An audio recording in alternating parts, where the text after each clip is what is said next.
Hello guys, welcome to this session on the VM creation using the ARM templates. So till now we saw how do we create a VM using the Azure portal, right? So this is the wizard that you saw on how do we create VM using the Azure portal. So basically you enter a server name, you select the type of disk you want, and then you enter a user ID, a password, right? And then you create a resource group and all that, okay, and select a data center, right? So this all we know already, right?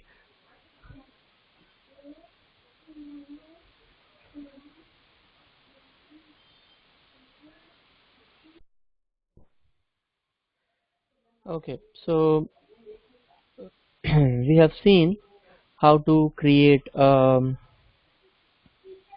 VM using the portal. So this is the wizard that you always see for creating a new VM. So now what I'm doing is I'm just following the same process, and I'm going to create a VM. So I will create one storage account for keeping the VHDs, right? And the process that I'm going to walk you through now, it is called as the ARM template deployment. That means, so whenever you want to create another VM of the same type, you don't have to come to the portal and run through these 4 steps. Step 1, enter the information. Step 2, select that. Step 3, select this. So there is an automated way of doing things. So how do you automate this process, right? So that is what I'm going to talk you through about today. So on the summary screen, you see an option here called download template and parameters, right? You need to click on this one. So the template, or rather the settings that you see here is called as the ARM template, right? ARM is nothing but Azure Resource Manager template.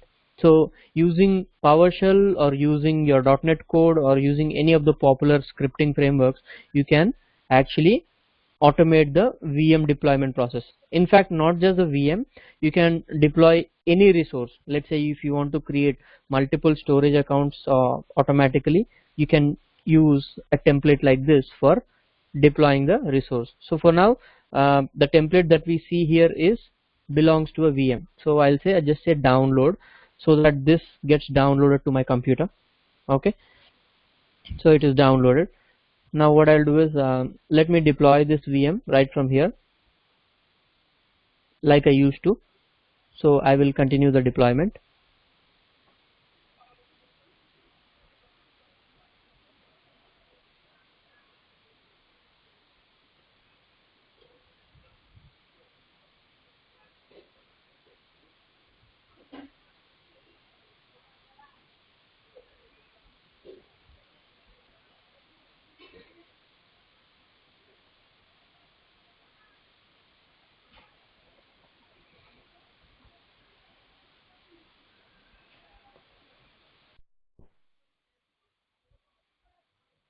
Okay, so in this session, what I'm going to explain is how do we automate the resource deployment process. Previously, when we did create a VM, we did through the portal. So we went to compute and we said see all, and then we selected an OS, and then we selected other settings like the network, the storage account, and the other stuff. So let's say if you want to create multiple such type of VMs, so ideally if you do to the portal, you will end up doing these steps multiple times, right? That is not the right way to do it, right? So how do I automate this process? I can automate this process. So what we'll do is, in Azure we can automate this resource provisioning through a template. A template is nothing but a settings file which can be run through PowerShell, or it can be run through C#, or it can be run through Python also, right?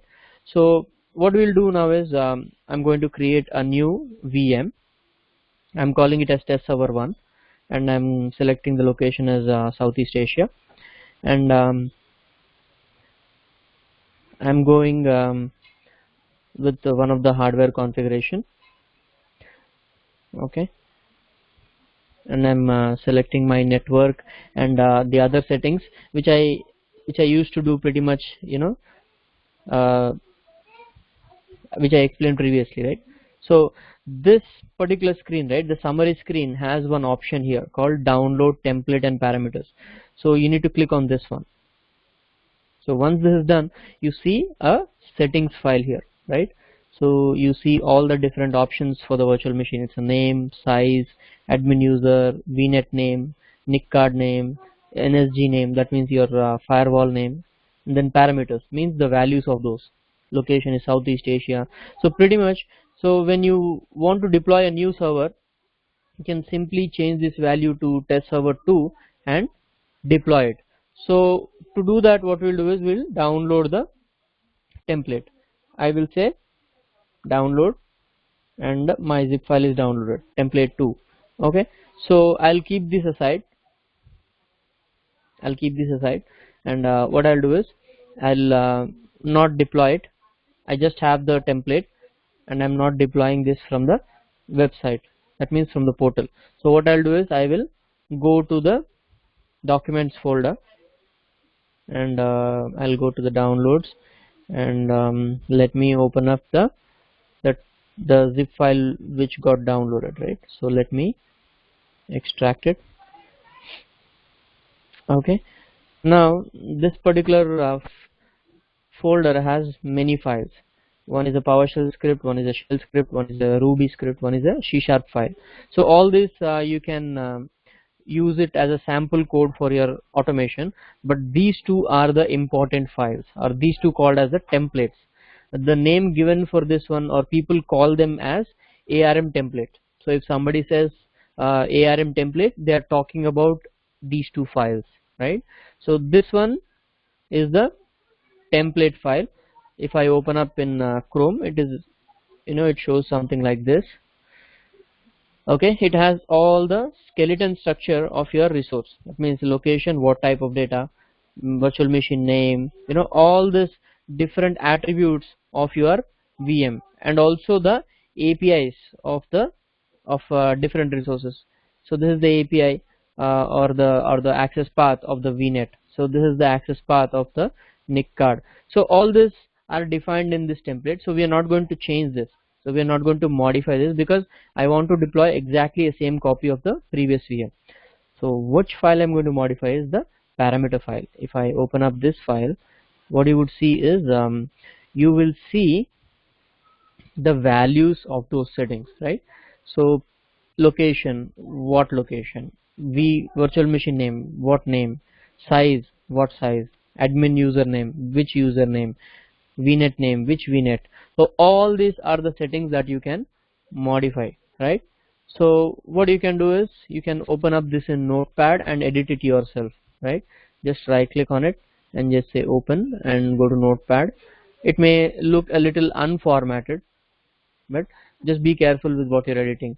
So I want to deploy another server with name test server 2, right? And the hardware template I want to use it, let me keep it the same thing, and username also let me keep the same thing, and then virtual network name let me keep the same thing, no problem. And then the other name that I need to change is the NIC card value. That means the test server 1511 is a NIC card which was used for the previous machine, so you just give a new label there. Instead of 1511 you give some other value which is not there in your subscription, so that it will be created. Same thing for NSG, that means network security group. Okay, and the admin password by default is not exported, so you remove that null and give a value. Let me say this is my, or this is what I want to set as the admin password, right? And then if you want a public IP, you need to give a new label for that as well, because test server 1 dash IP was already allocated to the previous VM. So if you're provisioning new VM, it needs a new IP, right? You can do that. Now let me save this file. So my settings are ready in the new file. So all I will do is I need to open the PowerShell.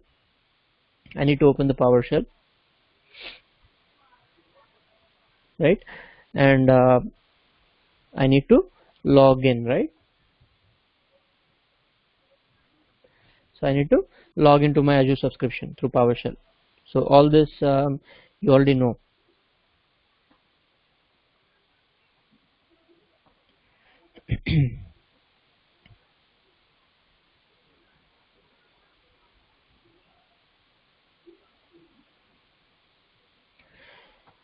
Okay, let me sign in.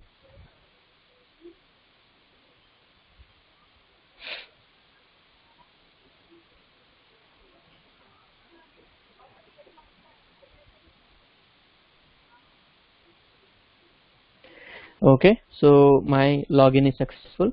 The command that I need to use is new Azure RM resource group deployment. So this is the command which starts the deployment using the template,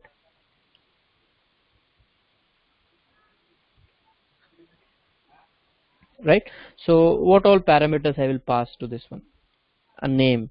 I can give a name for this deployment. I will say test deploy 1 or something, and then I need to give resource group name. So this need to be an existing resource group name. If you don't have a new don't have a resource group, then you need to create a resource group before running this command, right? And the other two important options are template file. You need to give the path of that template file. So the path of our template file is this, right? Let me copy that and paste it, and I need to give the full path of the file, so the full directory path, right? And I need to give the template parameter file, so this will be the path of the parameter file. So my parameters.json, so this will be the parameter file. So these are the 4 important options that you supply for this command. So you're going to start a deployment into the resource group called demo using the template this, and the values are from this. So this is going to be your new VM. So I press enter. Now in the background the deployment process has started. That means the VM provisioning process has started, and you will get an acknowledgement that the provisioning is successful, right? Now this is called as the template deployment. That means we define all the settings in a file, and then we use a PowerShell command, or we can use a Python command, or you can use a Ruby, or any of the popular scripting framework, right? And you can start the deployment. So if you want the sample code, you can look into these scripts. For example, let's open up the PowerShell script which is given here. Okay, so if I open up this one, basically what he's doing is he's reading the template.json and parameters.json from the current folder, and then he's first logging into the Azure subscription, which we did right before running that command, and then he is checking if the resource group name that you given already exists. If it exists, it goes ahead, but if it does not exist, it will create. See this new Azure RM resource group. So using this command he is creating it. So basically this is more an interactive script. Now see the command that he is running at the end, the same command, right? New Azure RM resource group deployment is supplying the resource group name, the template file, and template parameter file. So these are the 3 important options. Along with that, you can give a name for the deployment. So these are the 4 things that you can give to this command. So instead of running this script, you can simply run this one command, right? So that's how you can do the template deployment. So the provisioning process will take about 5 minutes or 5 to 8 minutes, just like how it does from the portal. So if you go back and if you look at your resource group, you can see that the server is being provisioned. We named it test server 2, right? Let's go to demo resource group, and if you look at this, you can see, right, one is in deploying state. Let's see what is happening. See this deploying, right? So this is what we gave as the name for the deployment, right? So if I go into that, I will pretty much see the settings that I used for my deployment. See this test server 2, the template. I gave me, all these settings in my template file, right? I can see that the deployment has started. So once this deployment succeeds, your PowerShell command line will get an acknowledgement that this status is succeeded, right? So this is called as a template deployment. So it is not just the VM, you can do it this way. You can do any type of Azure resource. You can deploy storage accounts, you can deploy SQL, you can deploy websites, you can deploy any type of Azure resources similarly using the same command. So if you talk about storage account, right? Now let's go to the storage account once and see how the template looks like for a storage account, right? Let me take one storage account. Let's take this is one of my storage accounts. So if you go to this option called automation script, right, there is an option called automation script. If you go there, you would see the template. Okay, so pretty much just the name and a few other things will change. So in case of a VM, we had VM name, admin user and all that, right? So in case of the storage account, you will have the storage account name, and you will have the storage account type. You will have what else you will have? You will have the storage account name, the storage account type, the data center of course, and yeah, pretty much that.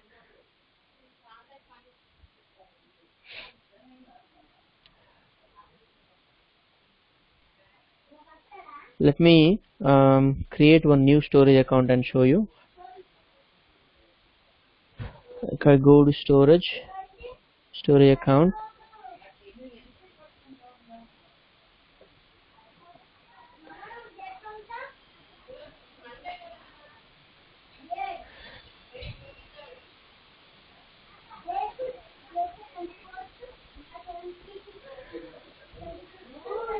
right, and you go to automation option. You see this, the storage account name, the location, the type, and what is that you want to enable HTTPS or no.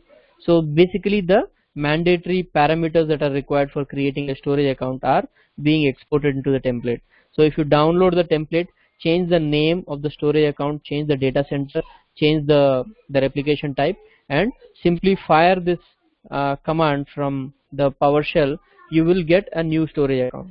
So pretty much the content inside the template will change for different resources, but the command is same.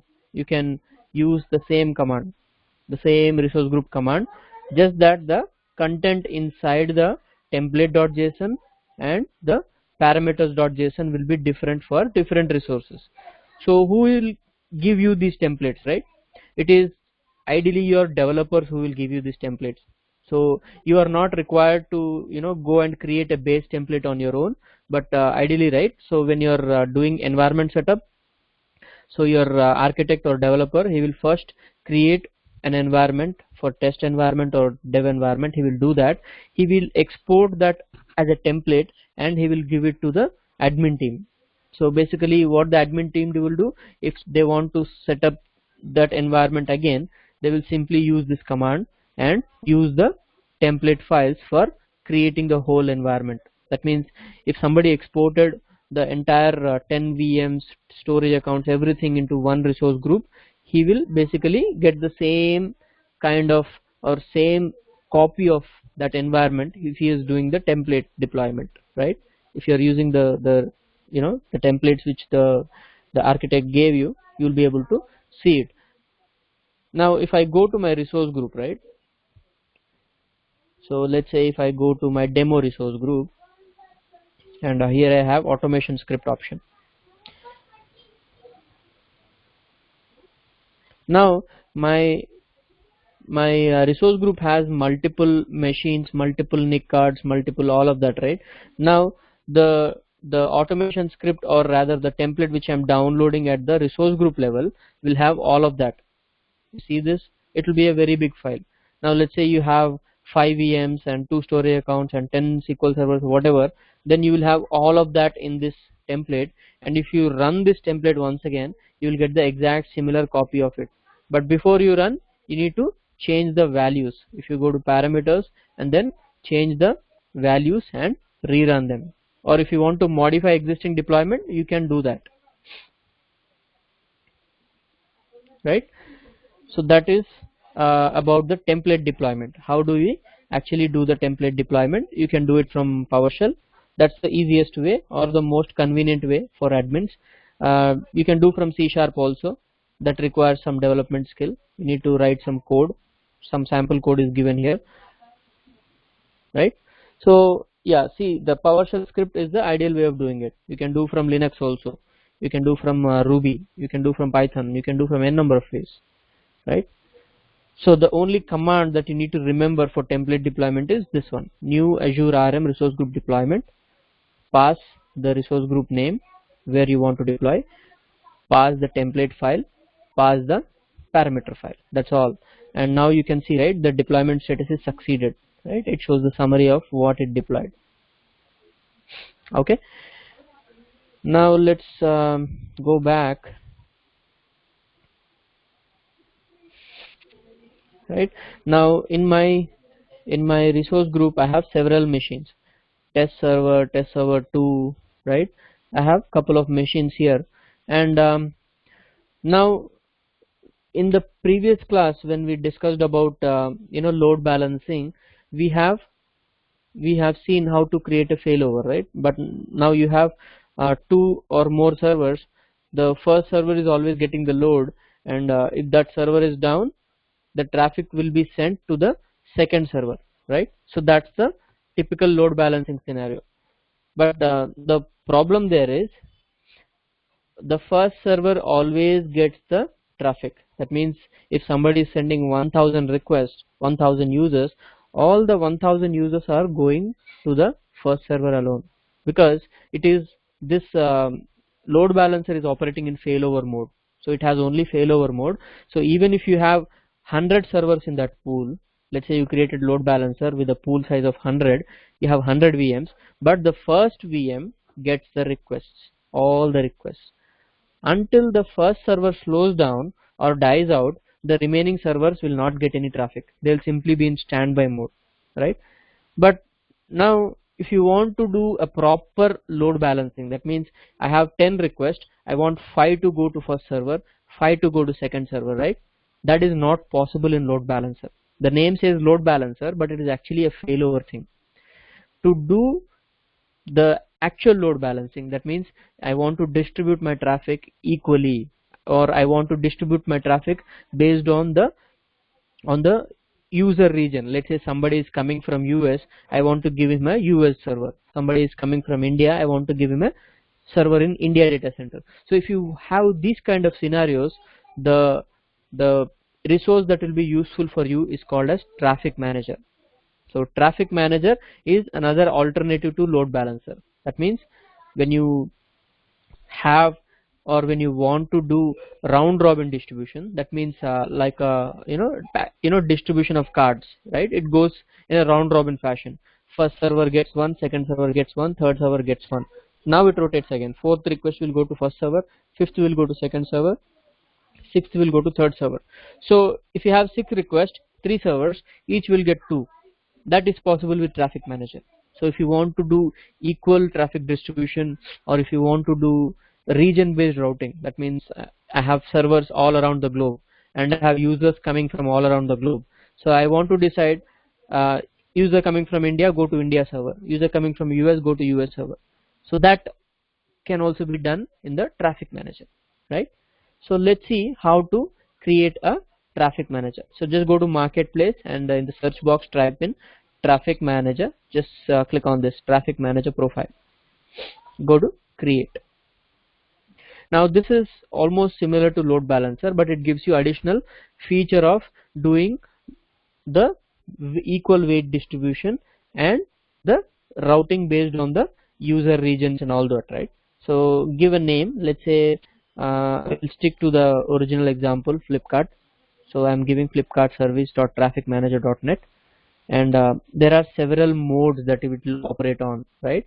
So we didn't have this option in the load balancer. Your load balancer always operates in the priority mode. So if I configure my traffic manager in the priority mode, it will simply act like a load balancer. That means the first server in the list will always get the traffic until it goes down. You can configure it in weighted mode. Weighted mode is nothing but the scenario which I explained. That means equal distribution of traffic, right?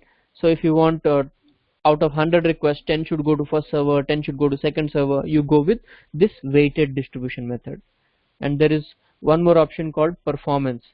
In performance distribution mode, let me open up the slide and explain you. This should actually make sense. Okay, I'm opening up the traffic manager slide.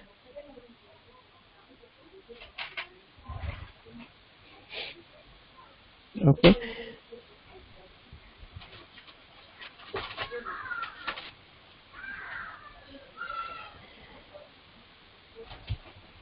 okay, so before I move on further, let me first highlight the benefits of traffic manager.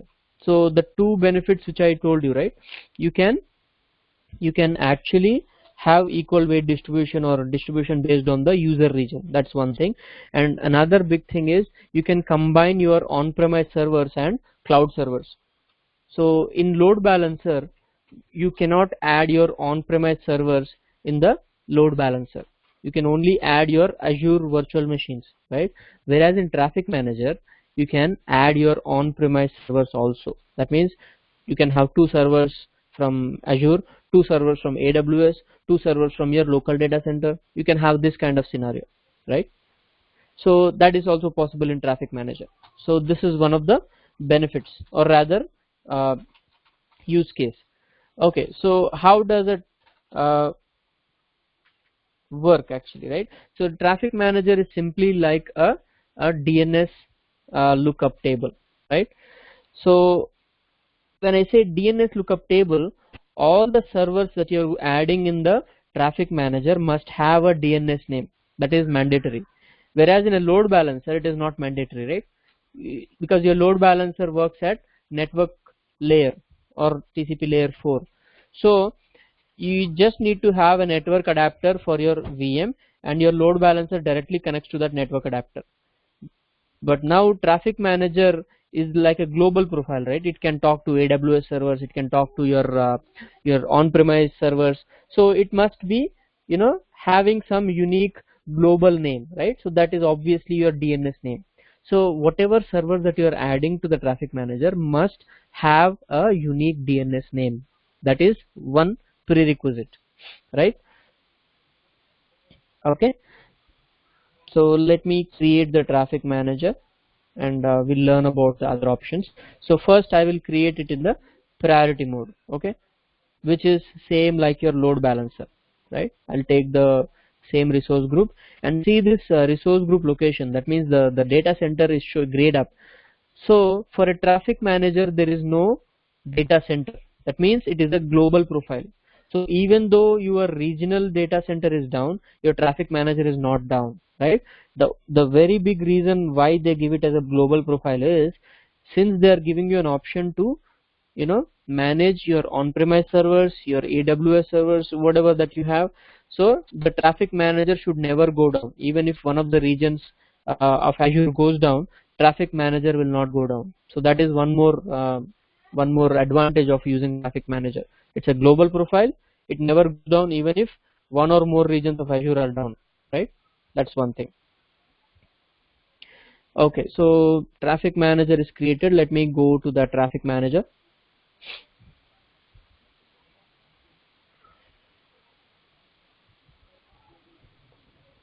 Okay, if I go to configuration,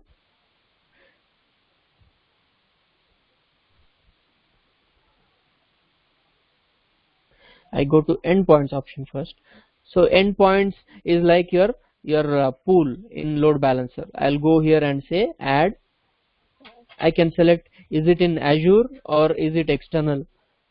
Let's say if your server is in AWS, right? Select external endpoint, give a name. Let's say I will call it AWS server 1 or something. Give the fully qualified name of that server. That means if the name that you've given in AWS is, let's say AWS dot Amazon dot whatever it is .com, right? So give that fully qualified name here, right? And mention the priority. If you make this server as priority 1, right, all the traffic by default will go to this one. If you make this as priority 3, and if there is another server which has lesser number than this, that means if some other server has 2, that server will get the traffic. So by default this is the first server I'm adding, so I can have it as priority 1. And let me select Azure endpoints because I have 2 VMs in Azure, right? Let us make them as my servers. So I will select public IP address, and you can select one of the public IP address. The reason why it is grayed out is I told you that your traffic manager works on DNS. So to be able to add your servers, you should have DNS name for your IP addresses. That we have not done, right? That's why it is grayed out. So let's go back to the servers, or rather the VMs, and give DNS names, right? So let me go to the test server 2 IP address, and then I go to configuration, IP configuration, and then I give a DNS label. This is available. Okay, so test server 2.southeastasia.cloud@azure.com. So this will be the domain name for my test server 2, right? The second VM. So let me add the DNS name for the first one as well.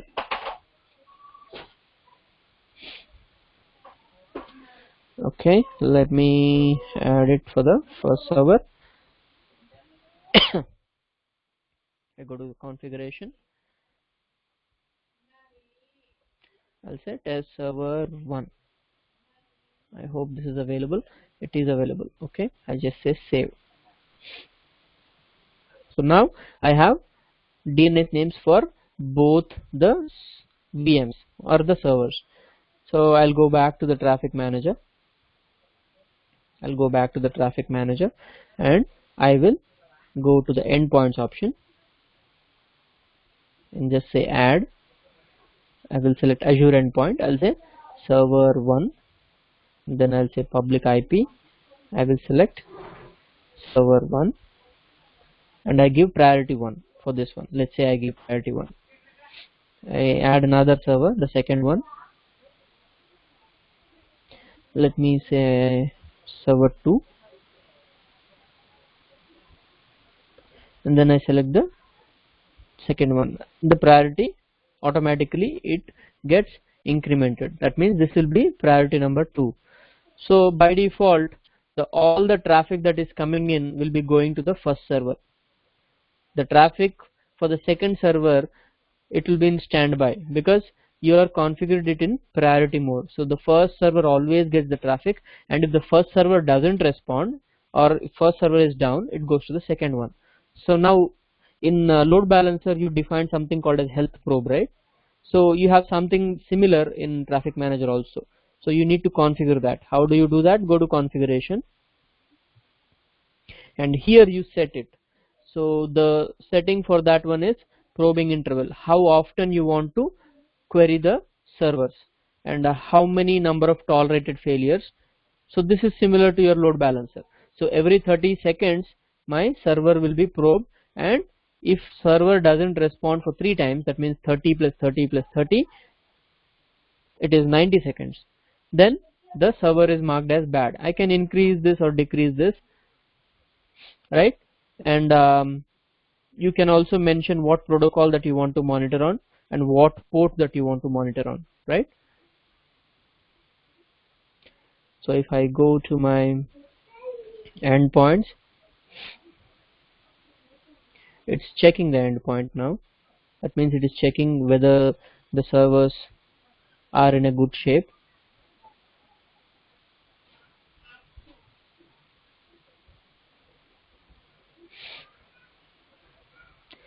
Okay, since I have a firewall here, it may not allow the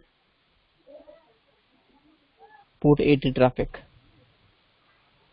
So I will add one rule for my firewall, each of the firewall, so that the traffic manager probes will not fail. So if this firewall is there for the VM, you need to ensure that that respective port you are enabling in the firewall. Else the traffic manager will always detect that it is in a bad shape.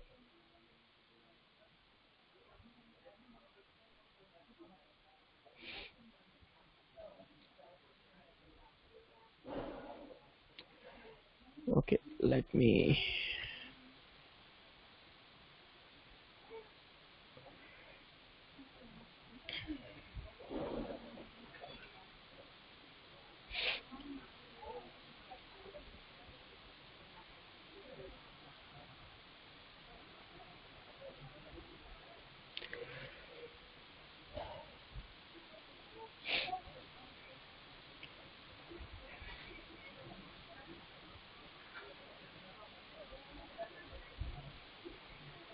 Okay, so I will add the rule.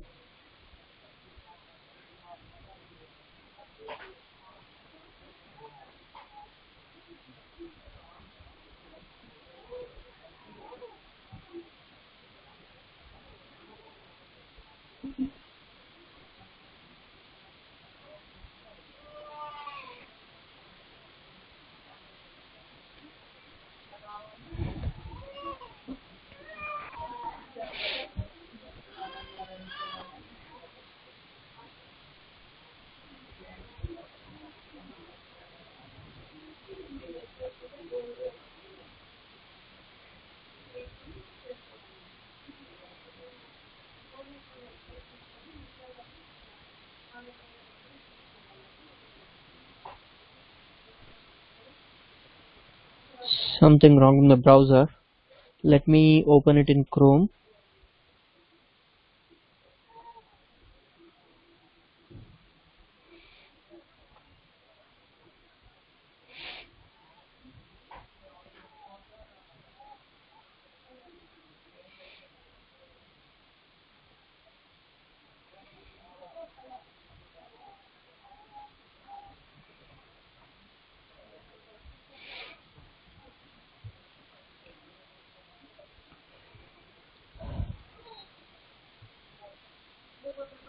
Okay, while it is coming up, I'll just explain the different modes that are available. So we are looking at the priority method now, right? It is simply a failover. That means if the first server doesn't respond, it goes to the second server, and if second server doesn't respond, it goes to the third server. This is similar or exactly similar to the load balancer functionality. Now the second type of option that we have is the round robin method or weighted method. Either ways it's the same name. So this one distributes the traffic according to the weight that you give, right, or rather the ratio. And there is an option called performance method. In this one, Azure automatically decides which is the closest endpoint in terms of the network latency. Let's say if you have added 10 servers in that list, so Azure pings all those 10 servers from different Azure data centers across the world. That means from US data center, from India data center, from Singapore data center. It pings those servers and it records the latency time in its internal table. Now if a user requests, or rather if a request is coming in, it will check which server has the least latency. That server will be given to that particular request. That is called as performance mode. Here it automatically decides the the server name based on the latency time for the user, right? So that is one. And recently they have added one more option called as the geographic distribution. So in geographic distribution, you can manually define which server is for which region. So in performance method, Azure is automatically doing that network latency calculation, whereas in geographic mode you can configure that manually. So that is one thing that you have given to the user. So you can put one server for India, one server for Asia, one for US. You can select at the region level, right? You can manually set that, and if you based on that setting, the request is redirected to the respective endpoint. Let's see that. So before I do, let me go back to the firewall and add a rule for allowing port 80 traffic, or rather the inbound traffic on 80. So let me add that.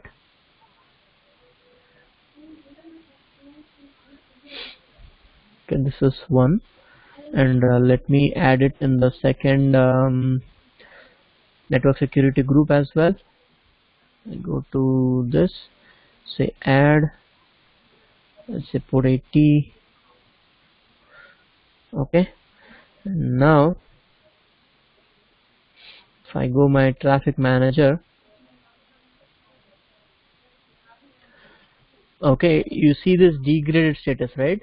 That means my firewall rejected the health check, because health check is a HTTP request. There was no HTTP rule in the firewall, so it rejected the request, and traffic manager thinks that the server is not responding, so that's why it is in the degraded state, right? So since I enabled the rule in the firewall, right, in the next health check, the server should become online, or rather the server should become available, right? So this is about the priority. First server gets always the first, second server gets the traffic only when first is down. Now let's change that. Now let's see weighted distribution method, right? So we can go to configuration and change the mode, and if you come back and see the endpoints, see this weight 1. That means both servers have the same weightage. Now you can come back and say add server 3, let's say, and you give a weight of, let's say, 10. Then this number that you're giving as weight is actually a ratio, right? So if you are giving the same number for all the servers, then the number of requests sent to those servers is same. So this number can be from 1 to 1000. So if you are giving 1 as the value for all the servers, then you're saying that all have the equal weighted distribution, or rather the ratio for requests will be same. But for one of the servers you give 10 or 100 or something, then that server gets the less number of traffic. If you give 1000 to one of the server, then that has least number of requests. So if you give this value as same for everything, then the distribution is even. That means, let's say if you are getting 10 requests, first server gets 5, second server gets 5. If you have 3 servers and you have 1 1 1 and 1 for all 3, then first server gets 3, second gets 3, third gets 3, and the last one will go back again to the first one, right? So it is like a card distribution, right? So that's how it works.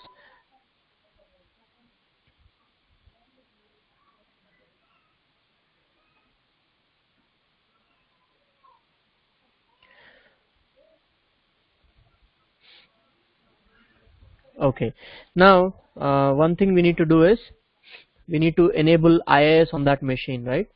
Because we gave the DNS name, but simply by accessing DNS name you don't get anything, because on that machine IIS is not enabled. So let me quickly enable IIS on that machine. So we need to do 2 things. One is enable port 80 rule in the firewall, and also enable IIS in both the VMs, so that your HTTP request will get a web page, right? A test web page at least.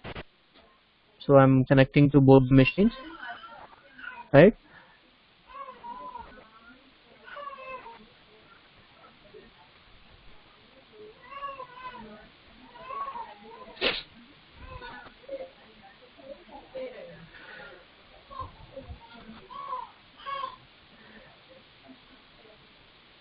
Okay, I'll go to server roles,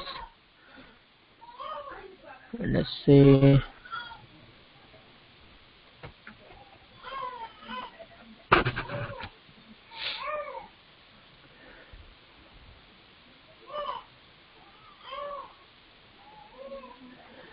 say web server, add features, next, next, next, finish. Second server.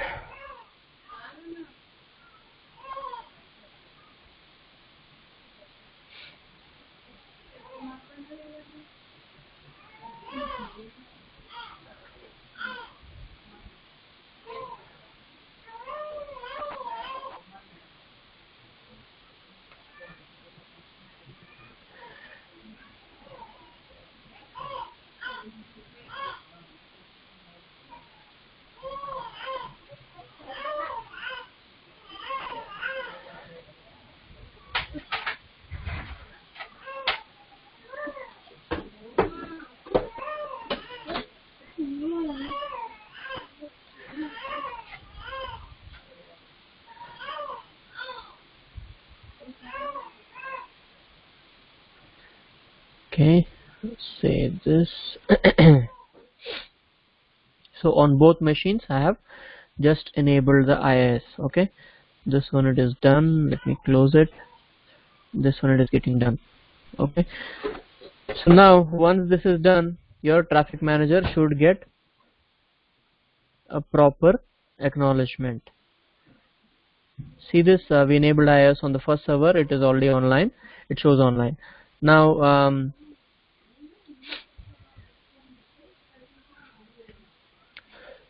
this is also getting enabled. So once this is done, you get the second server also as enabled. So how your customers will use this, right? So give the URL of the traffic manager.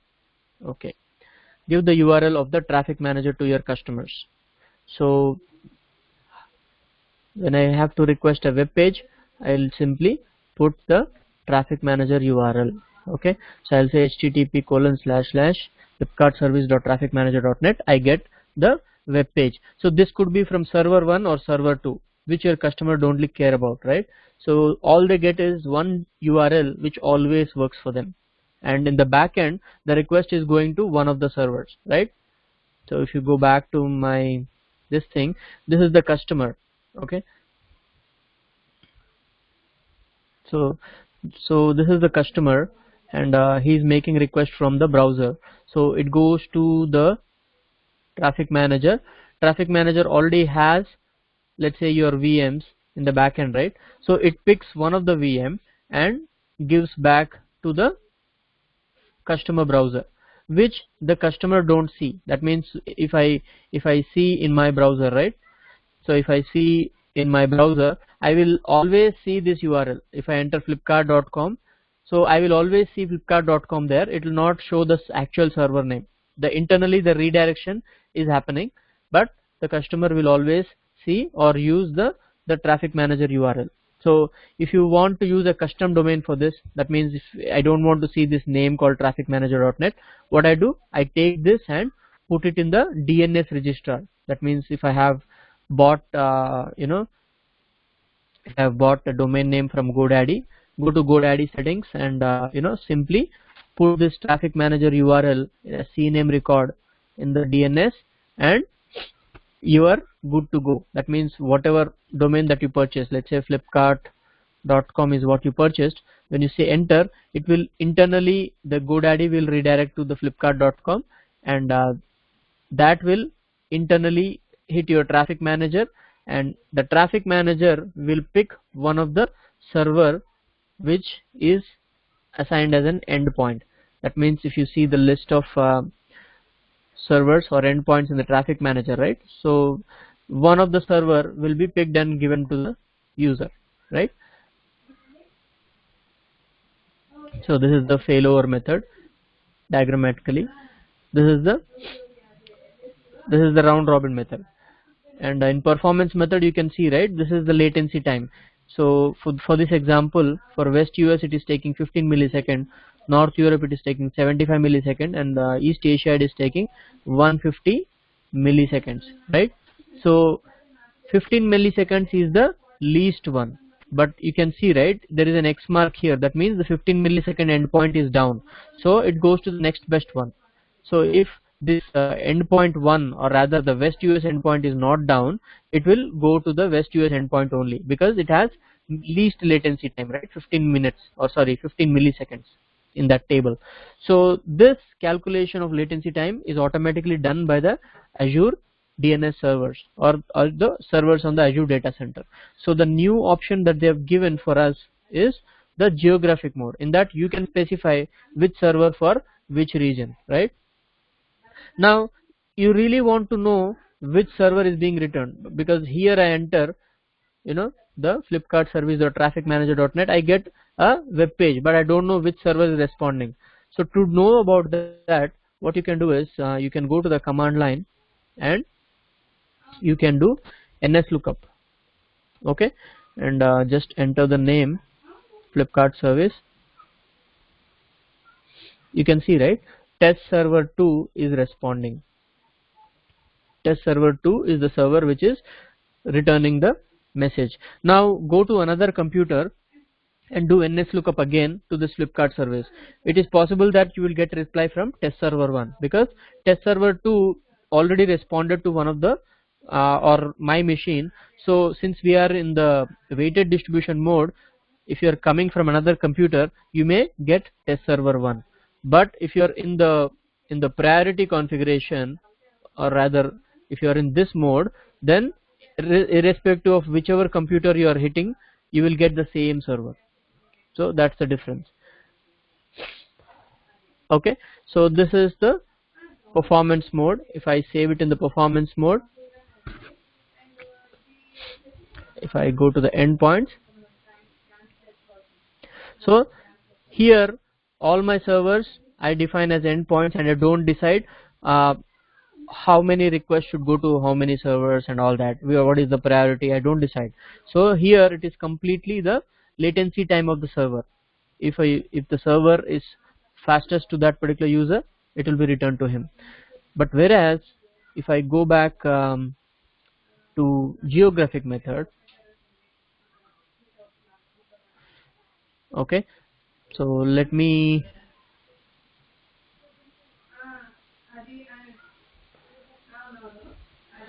delete the endpoint. For geographic mode, you need to delete and add them back if you want to change them.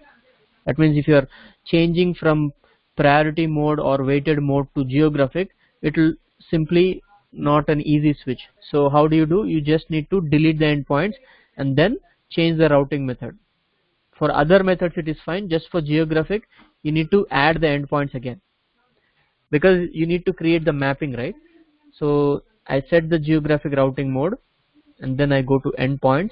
I'll pick add. I'll say Azure endpoint, and I'll say server 1, and then I'll say public IP address. All this is same. I'm not changing anything. Here you see, right, a new option is coming, regional mapping. I can say this server is for Europe. Okay, I just say add, and then I say oh.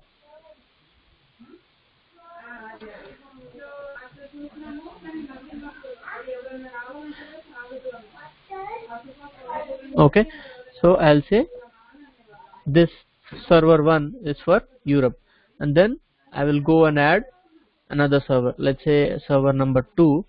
I will say public IP. I will select this, and I will say Africa. Okay, and I'll say okay. Now the first server was assigned, it is for Europe. The second server which I assigned is for Africa. But what if a customer is coming from another region which you have not created at all? Then he may have a problem. So when you are defining the list, you need to have at least one server for all. That means if a user is not falling in the regions that you have defined for your resources, he will get this endpoint. That means, let's say I have given server 3, right, and I should give all as the region grouping. Else the users coming from different region, that means I've given only Africa and Europe, I didn't give Australia, right? So if somebody is coming from Australia, he will not get a server if you don't do this all option. So if you are not sure from where your customers will come, you should better have at least one server in all settings. So that is recommended when you're doing the geographic distribution, right? Because you are manually specifying which server for which region, right? So that is one thing you need to remember.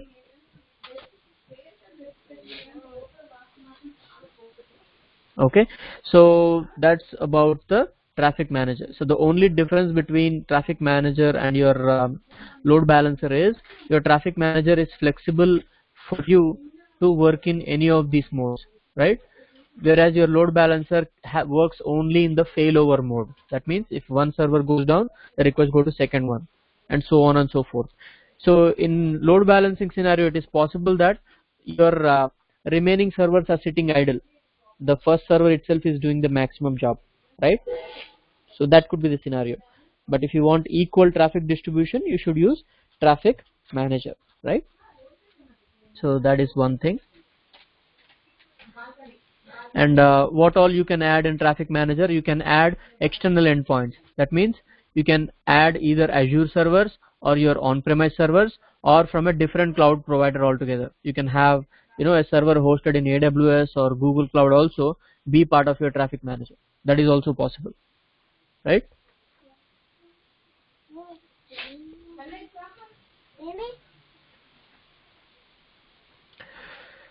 Okay, so that's about the traffic manager scenario.